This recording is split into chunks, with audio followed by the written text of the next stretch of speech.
नमस्कार दोस्तों, आपका बहुत बहुत स्वागत है आपके अपने favourite YouTube channel 3 little tutor में। दोस्तों, हमारे चैनल पर आपको केंद्रीय विद्यालय एडमिशन से जुड़ी सभी महत्वपूर्ण जानकारियां टाइम टू टाइम दी जा रही हैं। दोस्तों, बहुत से हमारे वैल्यूएबल व्यूवर्स एंड सब्सक्राइबर्स के कमेंट आ रहे थे कि सर एमपी या एचआरएम कोटा की लिस्ट कब तक आएगी। तो दोस्तों, आज की इस वीडियो में मैं आपको जानकारी देने वाला हूँ कि एमपी या एचआरएम कोटा की लिस्ट कब तक आएगी। और दोस्तों, इसके साथ ही साथ मैं आपको एमपी एचआरएम कोटा से जुड़ी कुछ महत्वपूर्ण जानकारियाँ बताने वाला हूँ जो आपके बच्चे के एडमिशन के पॉइंट ऑफ व्यू से बहुत ही ज़्यादा इंपॉर्टेंट है।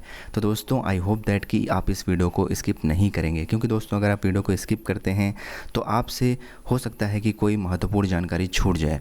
अगर आपके बच्चे का लिस्ट में नाम आ भी जाता है, अगर आपसे कोई महत्वपूर्ण जानकारी छूट गई है जिसके बारे में आपको नहीं पता, तो इसकी वजह से आपके बच्चे के फाइनल एडमिशन में भी प्रॉब्लम हो सकती है। इसलिए दोस्तों आपसे रिक्वेस्ट है कि ये सब इन्फॉर्मेशनल वीडियोज़ हैं, इनको आप पूरा देखें। हो सकता है कि जो पार्ट आप स्किप कर रहे हों उसी में कुछ इन्फॉर्मेशन ऐसी हो जो आपके बच्चे के एडमिशन के पॉइंट ऑफ व्यू से बहुत ही ज़्यादा इंपॉर्टेंट है।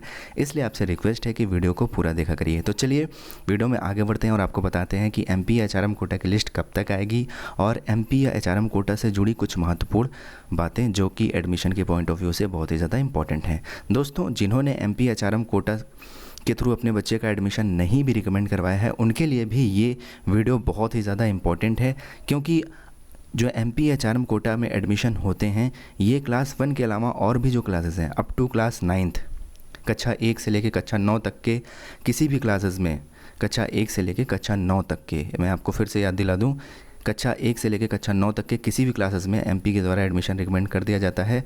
और अगर एमपी ने आपके बच्चे का नाम रिकमेंड कर दिया तो आप मान के चलिए कि आपके बच्चे का एडमिशन कंफर्म है, क्योंकि ये जो एडमिशन होते हैं ये जो उस क्लास की सेक्शन है उससे ऊपर होते हैं। यानी कि मान के चलिए किसी केंद्रीय विद्यालय के किसी क्लास में टोटल 40 सीट हैं, लेकिन अगर एमपी आपके बच्चे का एप्लीकेशन फॉर्म रिकमेंड कर देते हैं एडमिशन के लिए, तो आपके बच्चे का एडमिशन हो जाएगा, भले ही 40 की 40 सीट फुल क्यों ना हो गई हों। इसलिए एमपी या एचआरएम कोटा बहुत ही ज़्यादा इंपॉर्टेंट है दोस्तों, इसके लिए मैं आपको इसके बारे में डिटेल से जानकारी दे रहा हूँ। तो चलिए वीडियो में आगे बढ़ते हैं। दोस्तों, अगर हम एक नज़र डालें केंद्रीय विद्यालय संगठन द्वारा जारी किए गए रिवाइज्ड ऑफिशियल एडमिशन शेड्यूल 2021-22 पे, तो हम पाएंगे कि पॉइंट नंबर 5 में इन्होंने ये बताया है कि last date of admission for all classes except class 11th, class 11th को छोड़कर और जितनी भी क्लासेस में एडमिशन होने हैं केंद्रीय विद्यालयों में, उनमें एडमिशन की जो लास्ट डेट है वो 31 अगस्त 2021, 31 अगस्त 2021 ट्यूसडे है। तो दोस्तों, इससे हमें ये समझ में आता है कि जो एमपी कोटा के थ्रू एडमिशन होते हैं वो भी 31 अगस्त 2021 तक पूरे कर लिए जाएंगे। तो दोस्तों, यहाँ पर बात हो रही है एडमिशन की, तो इससे हम एक अंदाज़ा लगा सकते हैं। दोस्तों, यहाँ पर मैं अंदाज़ा इसलिए बोल रहा हूँ कि केंद्रीय विद्यालय संगठन द्वारा भी ये एग्जैक्ट डेट नहीं बताया जाता कि एमपी या एचआरएम कोटा की जो लिस्ट है वो किस डेट को निकलेगी। बस ये बताया गया है कि 31 अगस्त 2021 के पहले पहले जितने भी एडमिशन हैं क्लास 11 को छोड़कर और भी जो अदर क्लासेस में एडमिशन होने हैं वो सभी 31 अगस्त 2021 के पहले पहले कंप्लीट कर लिए जाएंगे।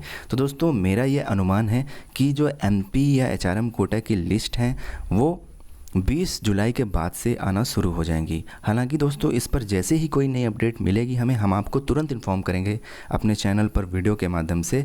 लेकिन यहाँ पर मैं आपको एक अनुमान के तौर पे बता दे रहा हूँ, क्योंकि बहुत से पेरेंट्स के कमेंट आ रहे हैं कि एमपी एचआरएम की कोटा की लिस्ट कब तक आ सकती है। तो दोस्तों, मैं आपको अपना अनुमान बता रहा हूँ कि 20 जुलाई के बाद से ये लिस्ट आना स्टार्ट हो जाएंगी, या फिर हो सकता है कि अगस्त के फर्स्ट वीक में। तो दोस्तों, जो एमपी एचआरएम कोटा की लिस्ट आती है वो हर जगह की एक साथ नहीं आती है, धीरे धीरे करके आती है। इस चीज़ को मैं समझाने के लिए मैं आपको पिछले साल का दिखा देता हूं ताकि आपको चीज़ें एकदम क्लियर हो जाएं। तो दोस्तों, आप देख सकते हैं कि पिछले बार जो ये था कि last date of admission for all classes including class 11th, पिछली बार इन्होंने बताया था कि ये पिछली बार की केवीएस एडमिशन की शेड्यूल है 2020-21 की। तो पिछली बार इन्होंने बताया था कि जो लास्ट डेट है सभी एडमिशन की 11th क्लास को लेकर वो थी 15 सितंबर 2020। तो दोस्तों, अगर हम इस पर ध्यान दें और अगर हम एमपी कोटा की लिस्ट पर जाएं, यहाँ पर आप देख सकते हैं, या यहाँ एडमिशन अंडर एमपी कोटा, यहाँ पर आप देख सकते हैं कि लोकसभा का फिर राज्यसभा का, इन दोनों का अलग अलग दिया हुआ है। यहाँ पर क्लिक करते हैं अगर हम, तो देखते हैं ये पिछले साल का है लिस्ट। दोस्तों, आप यहाँ पर देखिए, जो पहली लिस्ट आई थी, जो पहला कूपन नंबर आया था वो मैं आपको दिखाऊं।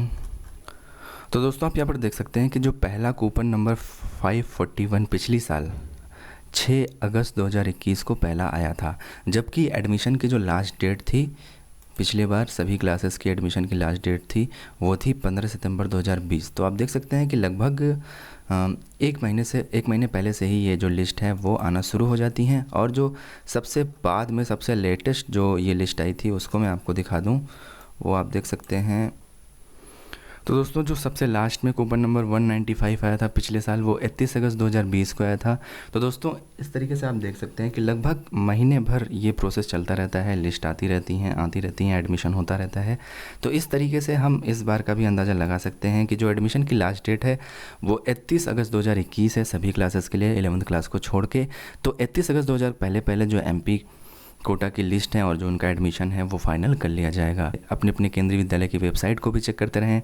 आप चाहें तो यहाँ केंद्रीय विद्यालय की संगठन की जो ऑफिशियल वेबसाइट है यहाँ से भी चेक करते रहें।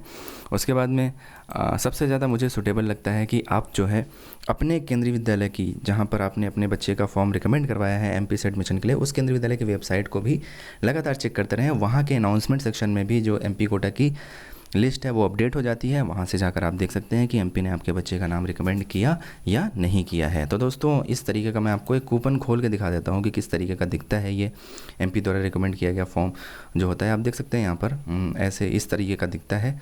यहाँ पर सांसद जी का नाम लिखा होता है, उसके बाद यहाँ पर स्टूडेंट्स का नाम लिखा होता है और यहाँ पर उनके केंद्रीय विद्यालय का नाम लिखा होता है, यहाँ पर, और उसके बाद किस क्लास में एडमिशन हुआ और यहाँ पर उनका एड्रेस और फ़ोन नंबर वगैरह लिखा रहता है। तो दोस्तों इस तरीके से आप देख सकते हैं कि MP कोटा के जो एडमिशन हैं वो होते हैं।